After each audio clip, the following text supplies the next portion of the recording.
भारत के पूर्व प्रधानमंत्री डॉक्टर मनमोहन सिंह को सुप्रीम कोर्ट ने कोयला ब्लॉक आवंटन यानी कोल स्कैम मामले में पूरी तरह राहत दे दी है।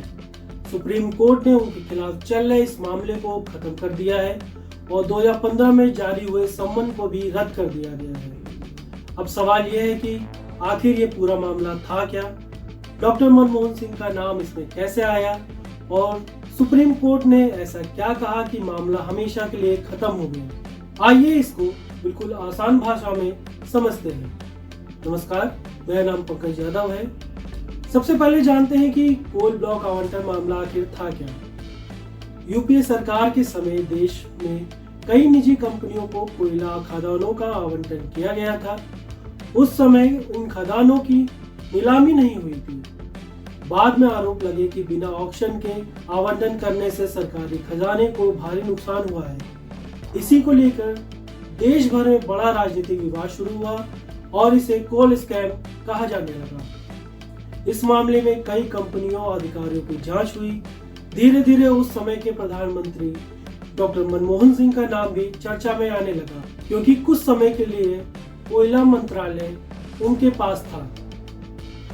साल 2015 में सीबीआई कोर्ट ने डॉक्टर मनमोहन सिंह को सम्मन जारी किया। अदालत ने कहा कि उन्हें इस मामले में मुकदमे का सामना करना होगा, लेकिन यहाँ एक महत्वपूर्ण बात थी। सीबीआई जो इस मामले की जांच कर रही थी, उसने अपनी क्लोजर रिपोर्ट में साफ कहा था कि जांच के दौरान डॉक्टर मनमोहन सिंह के खिलाफ ऐसा कोई सबूत नहीं मिला जिससे उनके खिलाफ मुकदमा चलाया जा सके। यानी जांच एजेंसी खुद उनके खिलाफ आरोप साबित नहीं कर पाई थी। इसके बावजूद कोर्ट ने सम्मन जारी कर दिया। इस आदेश को सुप्रीम कोर्ट में चुनौती दी गई।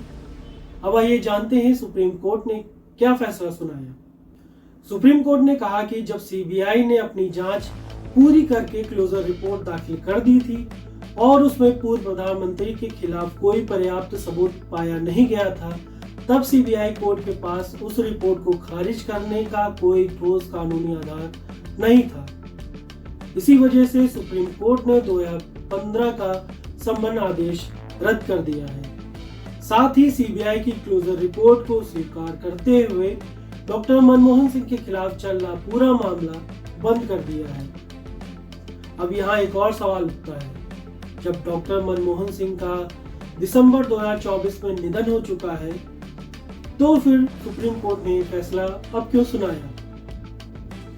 दरअसल उनके परिवार और कानूनी पक्ष का कहना था कि 2015 के सम्मन आदेश में उनके खिलाफ कुछ प्रतिकूल टिप्पणियां की गई थी। ऐसे में उनकी प्रतिष्ठा और पब्लिक लाइफ को देखते हुए उन टिप्पणियों को न्यायिक समीक्षा की जरूरत थी। सुप्रीम कोर्ट ने इस बात को स्वीकार किया और कहा कि जब सम्मन आदेश ही कानूनी रूप से सही नहीं था, तो उसमें की गई टिप्पणियां भी टिक नहीं सकती।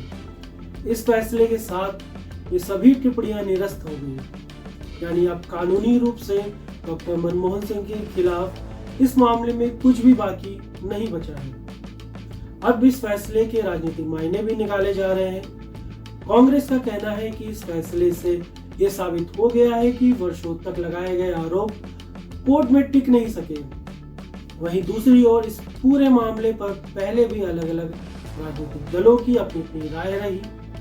कोल ब्लॉक आवंटन विवाद लंबे समय तक देश की राजनीति का बड़ा मुद्दा बना रहा और इसे लेकर लगातार आरोप प्रत्यारोप होते रहे। कुछ लोगों ने इसे राजनीतिक नैरेटिव का हिस्सा भी बताया, जबकि दूसरी ओर विपक्ष ने इसे जवाबदेही का सवाल कहा। अब सुप्रीम कोर्ट के इस फैसले के बाद इस मामले का कानूनी अध्याय पूरी तरह समाप्त हो गया है।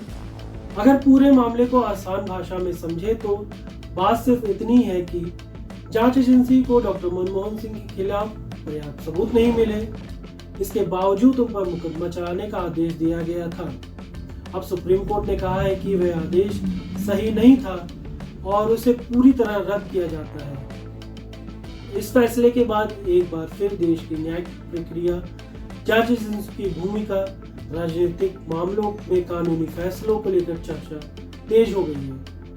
अब देखना यह होगा कि आगे आने वाले समय में इस फैसले को लेकर राजनीतिक दल किस तरह अपना अपना रिएक्शन देते हैं। लेकिन फिलहाल इतना तय है कि सुप्रीम कोर्ट ने पूर्व प्रधानमंत्री मनमोहन सिंह को इस मामले में पूरी तरह राहत दे दी है और उनके खिलाफ चल रहा ये केस हमेशा के लिए बंद हो गया है। इस पूरे मामले पर आपकी क्या राय है? क्या आपको लगता है कि इतने लंबे समय बाद आया ये फैसला भारतीय राजनीति में एक महत्वपूर्ण संदेश देता है? आप अपनी राय कमेंट बॉक्स में जरूर बताएं। अगर आपको ये जानकारी उपयोगी लगी हो तो वीडियो को लाइक करें, अपने दोस्तों के साथ शेयर करें और हमारे चैनल को सब्सक्राइब करना ना भूलें। साथ ही बेल आइकन को दबा दें ताकि देश दुनिया की हर बड़ी और सटीक खबर सबसे पहले आप तक पहुंचे। शुक्रिया।